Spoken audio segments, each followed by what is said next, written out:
कशी आहेस अमूल्य? काकू तुम्ही प्लीज गैरसमज करून. अच्छा, आत्ता माझ्या लक्षात येतंय. तू इथे होतीस म्हणून ही मुलं मला इथे येऊ देत नव्हती. आई अगं, पण यात अडवण्यासारखं काय आहे? कदाचित तुम्हाला ह्या अशा अवस्थेत मी बघू नये अशी त्यांची इच्छा असेल. हे आई, असं तू समजतेस तसं खरंच काही नाहीये खरं. अमूल्य, तुला ह्यावर काहीच म्हणायचं नाहीये का? मी येते. थांब, मला बोलायचंय तुझ्याशी. काय काय बोलायचंय?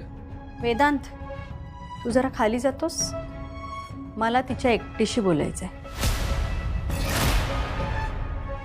ठीक आहे अमूल्य, आपण खाली जाऊन बोलूया. चल. आई आई, रिक्वेस्ट करतो मी. म्हणजे बघ ना, सगळं चांगलं सुरू आहे तर कशाला ना उगाच भांडणं तमाशे नको ना. मी असं कधीच काही करत नाही. आणि काळजी करू नकोस, मी काही जीव घेणार नाहीये तिचा.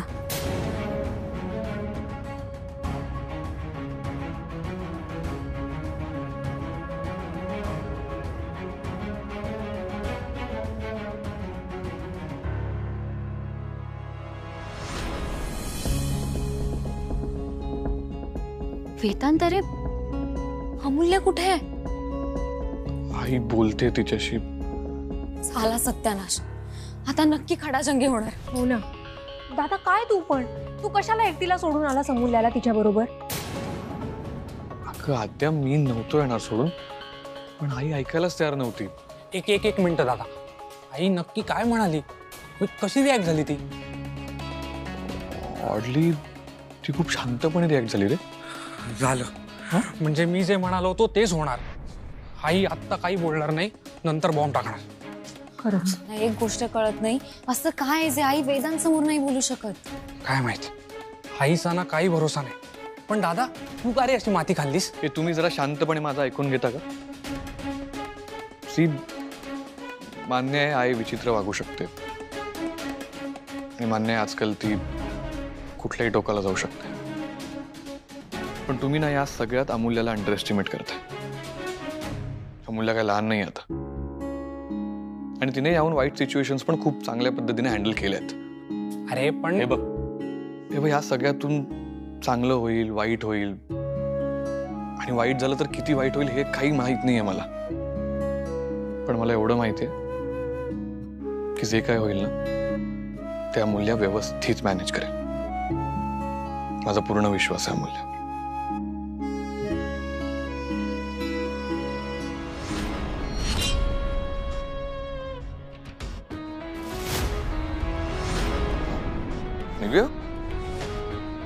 तू गाडी काढ, मी आलेच. ओके.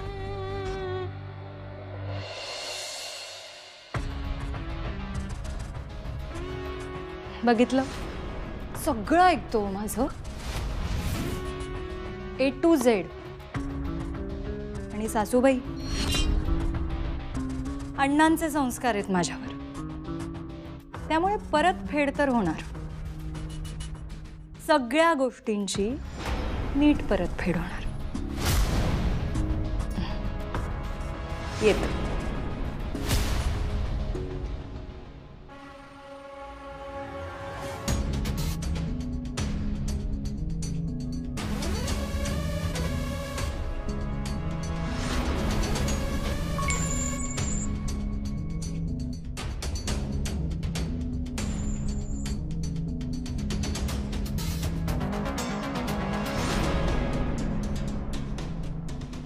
आज पुन्हा तीच वेळ आली अमूल्य. तू मला किती आणि काय काय बोलली होतीस आठवते? बरोबर ओळखलं तू,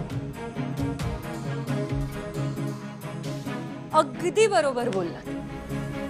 हेच करायला येतो आम्ही, ऑफिसमध्ये, बेडरूममध्ये आणि आणखी भरपूर ठिकाणी. मी सांगते ना तुम्हाला.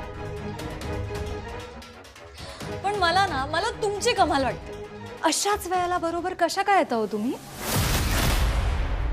पण ठीक आहे, आता ना तुम्ही आता या गोष्टीची सवय करून घ्या, कारण तुमचा मुलगा माझ्या नादाला लागलाय. तुम्हाला काय वाटलं की मागे तुम्ही ताईला वाटेल ते बोललात, तिने ऐकून घेतलं, तसं मी सुद्धा ऐकून घेईन? सासूबाई, हो, तुम्हाला काय मी गरीब गाय वाटले का? सासूबाई, मी गरीब गाय नाहीये, मी मारकुटी गाय, चिंगच मारते. सांभाळून ना जरा. मला वाटलंच होतं तू अशीच असणार. हो सासूबाई, अजून तुम्ही मला पूर्णपणे ओळखलंच कुठे? तुम्हाला वाटतंय ना त्याच्यापेक्षा 10 पटे मी. आता हेच बघा ना, ज्या वेदांत वानखेडेला आयुष्यात लग्नच करायचं नव्हतं, त्याला माझ्या नादाला लावलं. याने तुम्ही लक्षात घ्यायला पाहिजे की अमूल्य चीज क्या आहे. पण आज तुझ्या जागी मी आहे आणि माझ्या जागी तू. ह्याला काय म्हणतात माहितीये का? कर्म. आणि या दिवसाची मी खूप आतुरतेने वाट बघत होते अमूल्य. इतकं सगळं होऊन सुद्धा आज मी जी जिवंत आहे ना, ती बहुतेक या क्षणासाठीच. कारण मला माहित होतं एक ना एक दिवस ही वेळ येईलच आणि मला तुझी सगळी परतफेड करता येईल.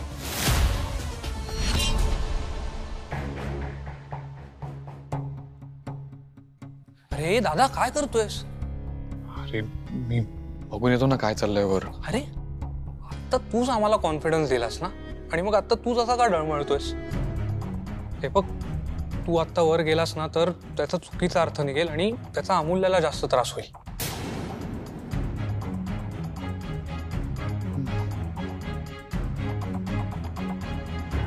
अमूल्य, आयुष्यात ना मी एक तत्व ना खूप नेटाने पाळते. कोणाचं कर्ज ठेवत नाही. हां, मग ते आर्थिक असू देत नाहीतर भावनिक. आणि आज तुझं ते कर्ज मी फेडून टाकणार आहे, अगदी व्याजासकट. त्या दिवशी वेदांच्या खोलीतून बाहेर आल्यावर तू मला काहीतरी म्हणाली होतीस आणि मी तुला. आठवतंय? मी आहे ना तुम्हाला एक सिक्रेट सांगते. प्रॉमिस करा तुम्ही हे फक्त आपल्या दोघींमध्ये ठेवा. हां, आम्ही दोघी बहिणींनी तुमच्या दोन्ही मुलांना लग्नाआधीच आमच्या मुठ्ठीत ठेवलं.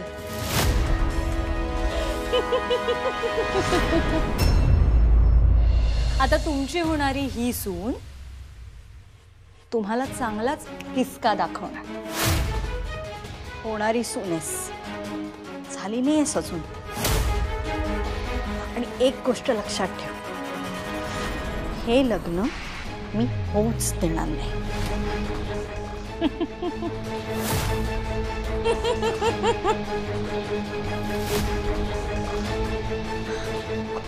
कोण रोखणार? तुम्ही. सासूबाई, अहो आता तो तुमच्या पदराखाली राहिलेला नाहीये. कोणाचंही न ऐकणारा वेदांत वानखेडे आता माझ्या तालावर नाचतो. तुला वाटलं असेल आता सगळं व्यवस्थित झालं, हॉस्पिटलमध्ये मी तुझ्यावर चिडचिड केली नाही, रागा केला नाही. मुळात म्हणजे मी तुला हॉस्पिटलमध्ये येऊ दिलं. पण एक गोष्ट विसरू नकोस, माझ्या मुलाला वेदांतला तुझी गरज होती म्हणून मी तुला येऊ दिलं. तुझ्या सुदैवाने आणि माझ्या दुर्दैवाने वेदांच्या आयुष्यात तुझं जे काही स्थान आहे ते मी नाकारू शकत नाही ना. पण ते स्थान मिळवण्यासाठी तू जे माझ्याशी खोटं बोललीस, जी माझी फसवणूक केलीस, त्याचा मला प्रचंड राग आहे. तुम्ही सगळे जण माझ्याशी खोटं बोललात. तुम्हाला कायम वाटत आलं की मी तुमच्या आयुष्याला ग्रहण आहे, मी तुमच्या आनंदाच्या आड येते. पण तू एक गोष्ट विसरलीस अमूल्य. जेव्हा माणूस एक बोट दुसऱ्याकडे दाखवतो ना, तेव्हा त्याची 4 बोटं स्वतःकडे असतात. आणि तू नेमकं हेच केलंस. या सगळ्याची सुरुवात तुम्ही केलीत. तुम्ही जर माझ्याशी खोटं बोलला नसतात तर हे असं वागण्याची माझ्यावर वेळच आली नसती. विक्रांत, आरती, वेदांत आणि तू, तुम्ही सगळे जण माझ्याशी खोटं बोललात. तुम्ही सगळ्यांनी मला फसवलं. कशासाठी? तुम्ही सुना म्हणून नकोच होतात मला या घरात. पण असा प्रसंग कित्येक घरात घडतो. पण तुमच्यासारखे सगळेजण खालच्या पातळीला जात नाहीत ना. लोक बसून चर्चा करतात, तोडगा काढतात.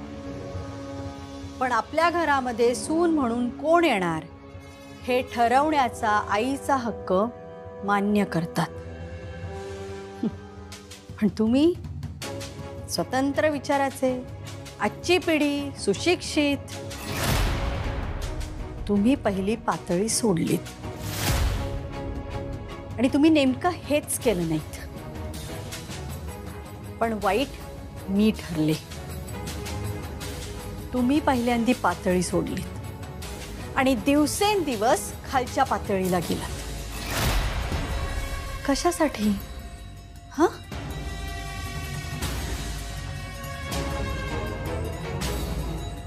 विक्रांत आणि आरतीचं लग्न होण्यासाठी तुम्ही साखरपुड्याचं नाटक केलं. एकमेकांवर प्रेम आहे असं दाखवलं. मला काय वाटलं? मला कधी कळणारच नाही. हां? तुम्ही भोळे आहात का मूर्ख ग? अमूल्या, जगाचा ना एक साधा नियम आहे. ज्याला जी भाषा समजते त्याला त्याच भाषेत उत्तर द्यायचं. जशास तसं, हाच न्याय. आणि म्हणून तू जे काही वागलीस त्याचा बदला घ्यायचं ठरवलं मी. आणि म्हणून पुरुषोत्तमशी साखरपुडा करण्याचं नाटक केलं. हो, नाटकच होतं ते. बघ, अंगठी आहे माझ्या हातात. नाही ना? आता कळलं कसं वाटतं ते? त्या सगळ्यामध्ये वेदांत वेडापिसा झाला. तो पुरुषोत्तमच्या अंगावर धावून गेला. आणि या सगळ्यात माझ्या मुलाच्या जीवावर बेतलं. आणि म्हणून मी हे नाटक आवर्त घेतलं. आणि अमूल्या, काय आहे ना, मी स्वतःला तुडवून घेऊ शकते, पण माझ्या मुलांच्या अंगाला खरचटलं जरी ना तरी मी नाही सहन करू शकत.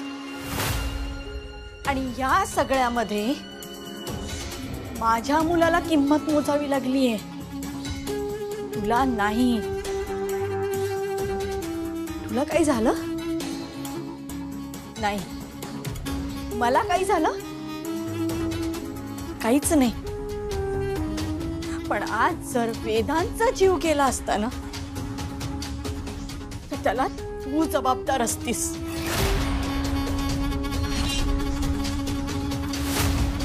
माझ्या मुलाकडे नजर वर करून बघण्याची ज्यांनी हिम्मत केली आहे ना त्याला मी शिक्षा करणारच आहे. पण तुमचं काय का? हा, तुम्ही तर पराकोटीच्या चुका केल्या आहेत. त्याची किंमत कशी मोजाल तुम्ही? तुम्हाला फक्त माझा वाईटपणा दिसला. तुम्ही स्वतःच्या चुका सोयीस्कररित्या विसरलात का? तू काय म्हणाली होतीस आठवतंय? की माझा मुलगा तुझ्या ताब्यात आहे. अमूल्या, मी ताबाच घ्यायचं ठरवलं ना,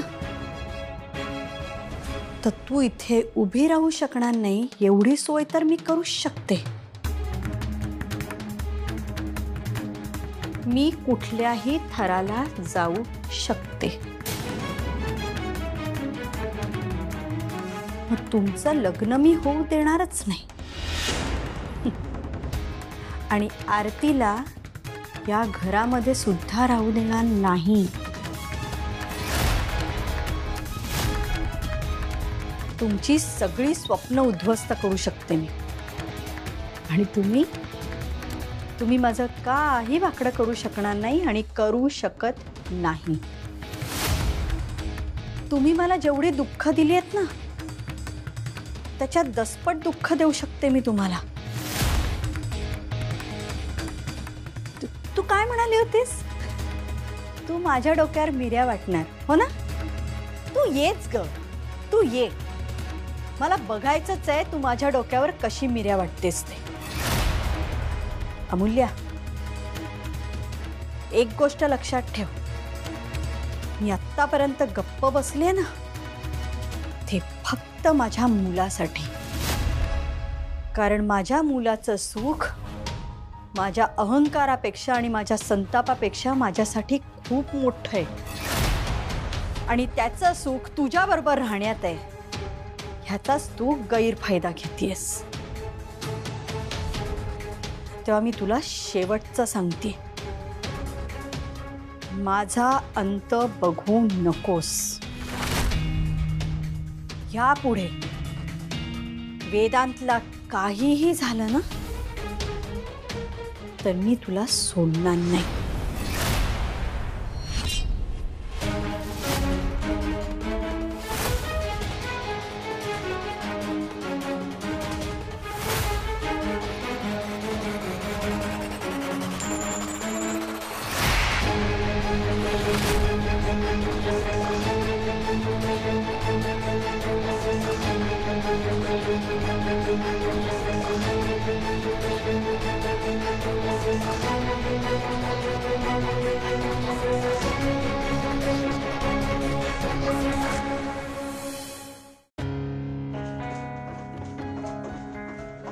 आई आई आई आई आई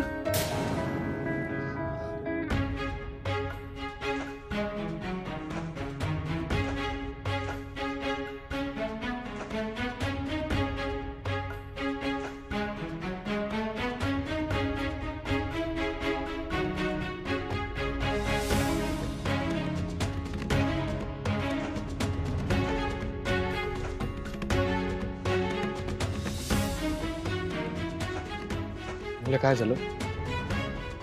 काय म्हणाली आई? अगं बोल ना, अशी गप्प कायस? काय झालंय बोलल्या? तू तू तू ये इकडे बस.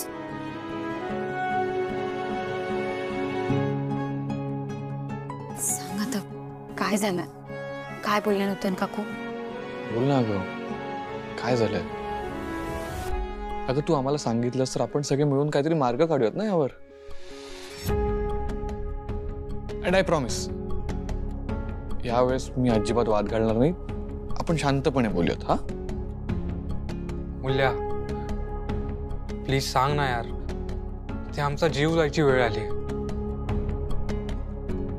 जायचं अगं अमूल्य, काय?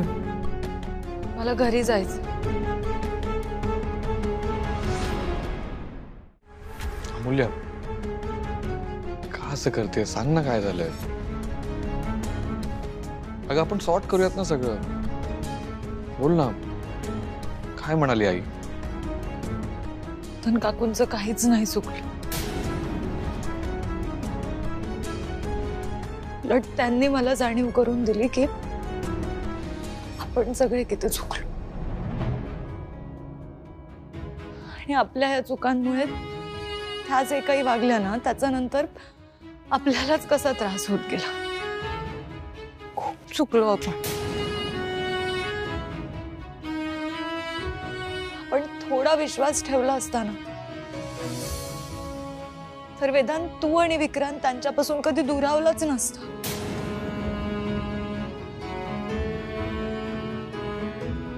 तुला आठवतं दिवाळीच्या दिवशी अण्णा काय म्हणाले होते?